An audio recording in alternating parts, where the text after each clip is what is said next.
Assalamualaikum dear viewers and welcome back to my channel that is Biosphere। आज हम start करने वाले हैं cell organelles.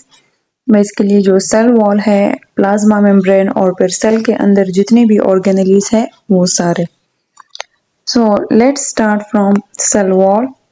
Cell wall was discovered by Robert Hooke in 1665 earlier than the protoplast। यहाँ पे एक word लिखा है protoplast।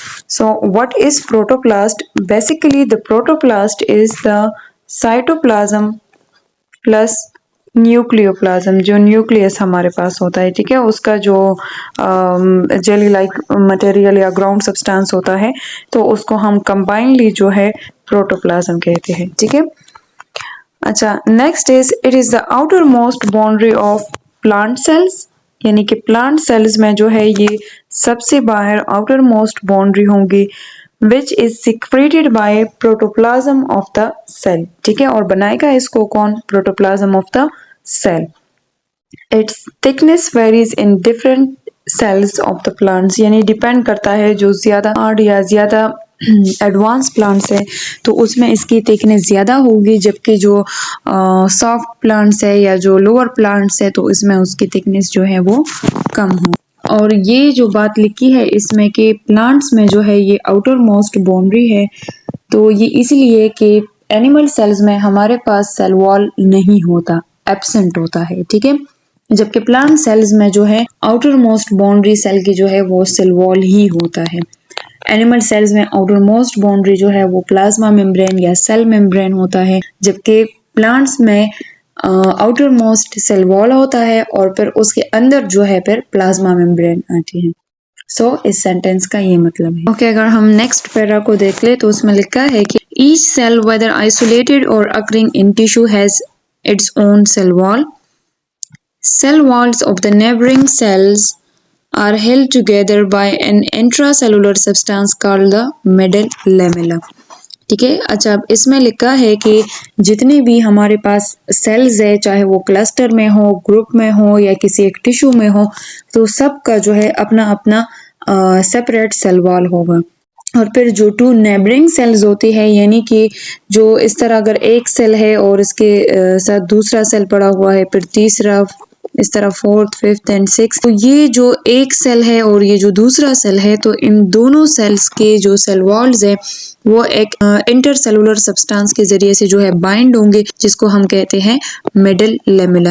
यानी कि यहाँ पर भी अगर आप लोग देख ले, सो मिडल लेमेला की ये जो टू सेल्स है इनके बीच में जो एक सब्सटेंस प्रेजेंट है, जो कि दोनों सेल्स के सेल वॉल्स को अटैच करता है, बाउंड करता है, तो उसको हम कहते हैं मिडल लेमेला। इसमें लिखा है कि the cell wall varies greatly in morphology and chemical composition, but its characteristics have a close relation with the age and function of the cell on the basis of development and structures। Like कि ये जो cell walls है तो ये morphology में, यानी structure में या शेप में और केमिकल कंपोजिशन में जो है ये वेरी करते हैं, यानी कि प्लांट्स टू प्लांट्स जो है ये डिफरेंट होते हैं, इसके केमिकल कंपोजिशन एटसेट्रा। दूसरी जो इम्पोर्टेंट बात इसमें है कि they have a close relation with the age and the function of the cell on the basis of the development and structure, यानी कि एज वाइज जो है एज वाइज भी डिफरेंट होते हैं। फॉर एग्जाम्पल, जो हमारे पास कई ईयर्स पुराना एक प्लांट अगर आप लोग ले ले और वही प्लांट अगर आप दूसरा ले ले जो कि अभी यंग है या अभी डेवलप हो गया है, ठीक है, अभी उसकी थोड़ी बहुत ग्रोथ हो गई है, तो ये जो यंग प्लांट है इसका सेल वॉल जो है वो थिकनेस में कम होगा as compare to the old one. Like age के साथ साथ जो है सेल वॉल की कंपोजिशन, सेल वॉल का जो मॉर्फोलॉजी है, जो उसका टेक्सचर है, वो इस तरह थिकनेस उसमें होती है और उसका जो मॉर्फोलॉजी है वो compare to the young one जो है वो चेंज होती रहती है throughout the life. Zoom कर दिया है, अगर आप लोग अपने बुक के डायग्राम्स को देख ले तो ये आपको यहाँ पे गिवन है प्लाज्मा मेम्ब्रेन जो कि सेल वॉल के अंदर है, ठीक है। Then it is middle lamella, middle lamella is this one, यानी कि जो टू सेल्स को उन्होंने कंबाइन किया है दैट इज मिडल लेमेला। फिर उसके अंदर आता है सेकेंडरी वॉल और फिर उसके बाहर जो है प्राइमरी वॉल बन जाता है। Okay, moving toward the next page.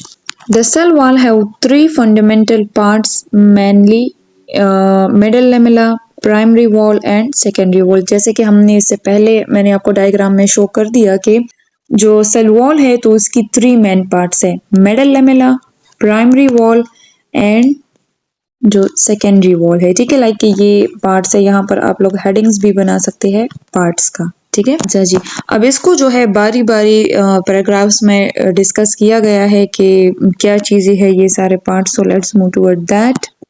First one जो इसमें है that is middle lamella. Middle lamella जो मैंने आप लोगों को ऑलरेडी बता दिया कि ये एक ऐसा चीज है, एक इस तरह का इंटरसेलुलर सब्सटेंस है जो किसी भी दो प्लांट सेल्स के सेल वॉल्स को बाउंड करता है। जैसे कि यहाँ पे लिखा है कि the cell wall cement together the walls of the neighbouring sales.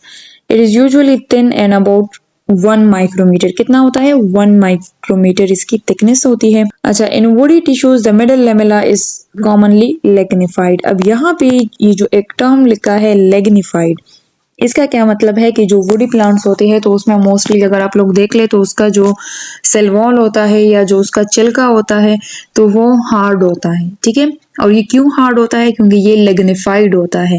लेग्निन होता है हमारे पास, उसकी एक्यूमुलेशन होती है। ठीक है, यानी कि वो जो एक सॉफ्ट सा सेल वॉल था अब वो हार्ड हो गया है लेग्निन की वजह से, और इसी को हम लेग्निफाइड बोलते हैं। Okay, the next part of the cell wall is the primary wall. First wall found in the developing cell, यानी कि ये वो पहला वॉल होता है जो कि डेवलपिंग सेल में बनता है सबसे पहले। Is usually 1 to 3 micrometre in thickness, ये इसकी थिकनेस हो गई। इसकी करेक्टरिस्टिक्स क्या है कि मोर और लेस इलास्टिक एंड एक्सटेंडेबल। ठीक है, थोड़ा सा इलास्टिक है, एक्सटेंडेबल है, क्रिस्टलाइन एंड ऑप्टिकली एक्टिव। ठीक है, अच्छा, अब नेक्स्ट है कि इसकी कंपोजिशन क्या है। So it is composed of, like कि ये किन चीजों से बना है। It is composed of cellulose, pectic compound, mostly polysaccharide and hemicellulose, यानी कि ये डिफरेंट चीजें हैं जिससे ये वाला वॉल जो है वो बना हुआ। Okay, the next and the last part of the cell wall is secondary wall. अब यहाँ पे देखें कि जो है इस बुक में एक अच्छी बात ये भी है कि हर एक आइडिया को जो है इन्होंने डिफरेंट पैराग्राफ्स में डिवाइड किया होता है। तो यहाँ पे हर एक पैराग्राफ जो है वो आप लोगों के लिए एक अलग सा हेडिंग बन जाता है। तो स्टार्ट में मैं ये जो हाइलाइटर से उसको हाईलाइट करती हूँ तो ये आपका हेडिंग हो जाएगा। ठीक है, और फिर उसके अंदर जो है ये सारी चीजें आप लोगों ने डिस्कस करनी होती है। अच्छा, वीडियो में आगे जाने से पहले आपसे रिक्वेस्ट है कि आप मेरे चैनल को सब्सक्राइब करें, बेल के आइकन को प्रेस करें और ज़्यादा से ज़्यादा इसको शेयर करें। ये आने वाली इस तरह की जो अच्छी अच्छी वीडियोस हैं वो आपको अवेलेबल हो और आप इस चीज़ से फ़ायदा उठाएं। तो टाइम वेस्ट किए बगैर बढ़ते हैं अपने टॉपिक की तरफ। The secondary wall follows the order of primary wall in development, यानी कि जिस टाइम एक सेल की डेवलपमेंट होती है प्लांट सेल्स के मोस्टली, यानी कि जिस टाइम वो बन रहा होता है तो उसमें सबसे पहले मैंने आप लोगों को बता दिया कि प्राइमरी वॉल जो है वो फर्स्ट बनता है, देन जो है उसमें सेकेंडरी वॉल बनता है। So the secondary wall follows the order of the primary wall in development. It is laid down inside the primary wall, यानी कि बाहर की तरफ अगर हम लोग देख ले तो सबसे पहले जो 2 सेल्स होते हैं हमारे पास प्लांट्स के तो उसमें मिडल लेमेला हो गया। ठीक है, फिर ये जो आपको एक लेयर नजर आ रहा है this is the primary wall, और फिर उसके अंदर जो है ऐसे सेकेंडरी वॉल बनेगा। ठीक है, और फिर उसके अंदर जो है आपके पास साइटोप्लाज्म और ये सारी चीजें जो है वो आ जाएंगी। आई होप कि आपका ये वाला पॉइंट क्लियर हुआ होगा। अच्छा जी, अगर हम इसकी थिकनेस की बात करें so its thickness is about 5 to 10 micrometre. अब देखिए इसकी thickness compare to the middle lamella and primary wall जो है इसकी थिकनेस ज्यादा है। करेक्टरिस्टिक्स इसकी क्या है कि मोर और लेस रिजिड, क्रिस्टलाइन सेम जो प्राइमरी वॉल है, and strongly optically active. Optically active का मतलब that can respond to the light. It is mainly composed of lignin, ठीक है, cellulose and non-cellulosic polysaccharide, hemicellulose and mineral salts of calcium, magnesium, potassium and some silica।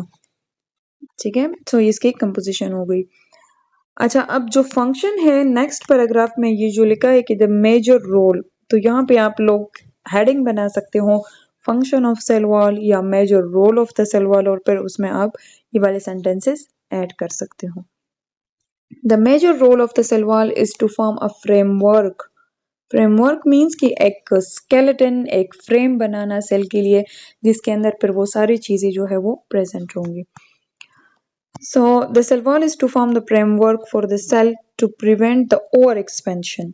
ठीक है, अब जो cell है हमारे पास, जो साइटोप्लाज्म है, सो उसमें आगे जाके हम जो स्टडी करेंगे, साइटोप्लाज्मिक स्ट्रीमिंग मूवमेंट होती है और बहुत सारे इस तरह के मूवमेंट्स होती है. तो अगर ये सेल वॉल नहीं होगा तो सेल जो है वो ओवर एक्सपेंड हो जाएगा. ठीक है, सो सारी बात का मकसद ये है कि जो सेल वॉल है वो सेल को एक्सपेंशन से बचाता है, उसको एक प्रॉपर शेप देता है, उसका शेप मेंटेन करता है. Cellulose fibers, structural proteins and other polysaccharides helps to maintain the shape and form of the cell. यानी कि मेजर जो इसका फंक्शन है that is to maintain the shape and form of the cell. I hope कि आपको ये वाला topic समझ में आ गया होगा. अगर आपका इससे रिलेटेड कोई भी क्वेश्चन है, कोई भी प्रॉब्लम है, तो आप मुझे कमेंट्स में बता दें. इंशाल्लाह आई विल क्लियर दैट. ठीक है, अपना बहुत सारा ख्याल रखिए.